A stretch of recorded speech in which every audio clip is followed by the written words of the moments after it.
Gagawa po tayo ng insaladang alugbati. Yan. Galing po yan sa aming garden.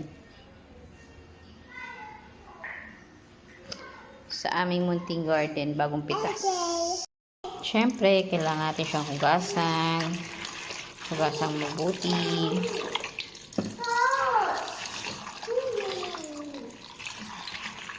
Washing. At syempre, matapos nga natin siyang hugasan, papakuluan natin siya.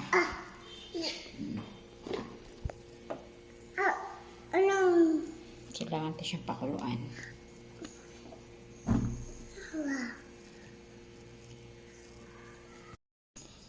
Pagkatapos natin siyang pakuluan, iahon natin siya, tapos lalagyan naman natin siya sa malamig na tubig.